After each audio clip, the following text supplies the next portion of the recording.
நண்பர்கள் எல்லாருக்கும் வணக்கம். வெல்கம் டு எனது சமையல் அறையில். இன்றைக்கி உங்களுக்கு ஒரு சூப்பரான ரவா தோசை தான் எப்படி பண்ணுறதுன்னு பார்க்க போகிறோம். இன்றைக்கி ரவா தோசையில் பொதுவாக தோசை மாவு இல்லாட்டி ரவா தோசை செஞ்சிடலாம். இதுக்கு நான் ரவை தான் எடுத்திருக்கேன். எந்த பிராண்டாக இருந்தாலும் சரி, வறுக்கணும்னு அவசியம் கிடையாது. அதுக்கு ஒரு பாத்திரம் எடுத்துக்கலாம். நல்லா சிலிண்ட்ரிக்கல் ஷேப்பில் இருந்துச்சுன்னா உங்களுக்கு பெட்டராக இருக்கும் மிக்ஸ் பண்ணுறதுக்கு. அதுக்கு 1 கப் ரவா எடுத்திருக்கேன். மெஷர்மெண்ட் ஸ்பூன் தான் இருக்கணும்னு அவசியம் கிடையாது. நீங்கள் எது வேணால் யூஸ் பண்ணிக்கலாம்.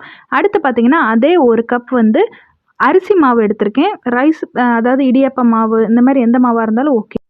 நெக்ஸ்ட்டு பார்த்தீங்கன்னா மைதா மாவு ஆட் பண்ணிக்கலாம். மைதா மாவு 1/4 கப் ஆட் பண்ணுறேன். ரொம்ப ஆட் பண்ணால் ரொம்ப சாஃப்டாயிரும். அப்புறம் நம்ம ரவை கிரிப்ஸியாக வராது. அதே 1/4 கப் அளவு தயிரும் ஆட் பண்ணிக்கலாம். நம்ம இன்ஸ்டண்ட்டாக செய்கிறனால புளிக்கணும் இல்லையா, அதனால தான் தயிர். அடுத்து பச்சை மிளகாய், 2 பச்சை மிளகாய் நான் பொடியாக கட் பண்ணியிருக்கேன். உள்ளே இருக்கிற விதைகளை எடுத்திருக்கேன். 1 இன்ச் இஞ்சியை பொடியாக கட் பண்ணி ஆட் பண்ணிக்கிறேன். பச்சை மிளகாய் விதை எடுக்கிறனால ரொம்ப காரமாக இருக்காது. 1 ஸ்பூன் ஜீரகமும் 1/4 ஸ்பூன் மிளகும் ஆட் பண்ணிக்கலாம்.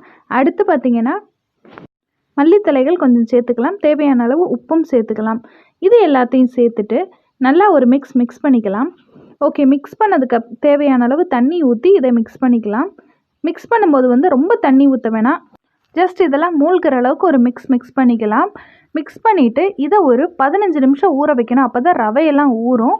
ஓகே, இப்போ ஓரளவுக்கு மிக்ஸ் ஆகிடுச்சு. கொஞ்சம் கெட்டியாகவே இருக்குது, பார்த்தாலே உங்களுக்கு தெரியும். இந்த ஸ்டேஜில் நல்லா மூடி வச்சு ஒரு 15 நிமிஷம் நல்லா ஊறட்டும்.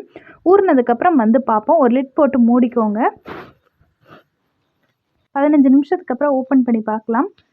பாருங்கள், மாவு ரொம்ப கெட்டியாக நம்ம ரவையெல்லாம் ஊறிடுச்சு.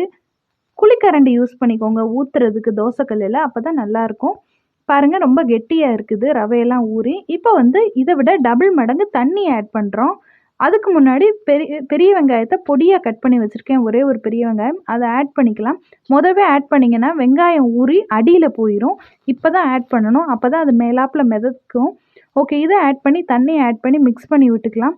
மிக்ஸ் பண்ணும்போது இப்போவே உங்களுக்கு தெரியும், வெங்காயமெல்லாம் மேலாப்பில் மிதந்து தெரியும்.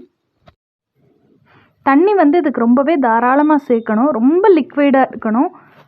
அப்போ தான் இந்த ரவா தோசை நல்லா கிரிப்ஸியாக இருக்கும். பாருங்கள், இப்போ ரொம்ப தண்ணி ஆட் பண்ணி ரொம்ப லிக்விடாக இருக்குது. இந்த ஸ்டேஜில் தான் இருக்கணும். இதுதான் கரெக்டான கன்சிஸ்டன்சி. தோசைக்கல்லை காய வச்சுக்கலாம். எப்பயுமே கல் ரொம்ப ஃபுல் ஃப்ளேமில் இருக்கணும்.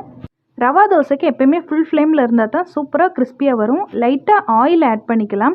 ஆயில் கிரீஸ் பண்ணதுக்கப்புறம் ரவா தோசை மாவு நல்லா அடிக்கடி மிக்ஸ் பண்ணிக்கோங்க, இல்லாட்டி ரவா அடியில் போயிடும். ஒவ்வொரு தடவை ஊற்றும்போது நல்லா மிக்ஸ் பண்ணி ஊற்றுங்க. ஊற்றுறது பார்த்தீங்கன்னா ஜஸ்ட் இப்படி பரசி விட்டுக்கணும். நல்லா பபிள்ஸாக வரணும். ஃபுல் ஃப்ளேமில் இருந்தால் தான் இப்படி பபிள்ஸாக வரும். ஓகே, எந்தெந்த இடத்துல இல்லையோ அந்த இடத்துலையும் ஸ்ப்ரெட் பண்ணிக்கலாம்.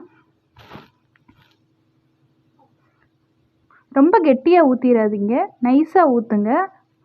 ரொம்ப கெட்டியாக இருந்தால் அந்த இடம் மந்தமாயிரும். மைதா அளவாக சேர்த்தா தான் கிரிப்ஸினஸ் கிடைக்கும். ஓகே, இதுக்கப்புறம் லைட்டாக ஆயில் கிரீஸ் பண்ணிக்கலாம். நீங்கள் மூடி வச்சு குக் பண்ணக்கூடாது. மூடி வச்சா அது நல்லா இருக்காது, சாஃப்டாயிரும். திறந்து வச்சே குக் பண்ணிங்கன்னா நல்லா கிரிப்ஸியாக வந்துடும். பாருங்கள், நல்லா கிரிப்ஸியாக வந்திருக்கு.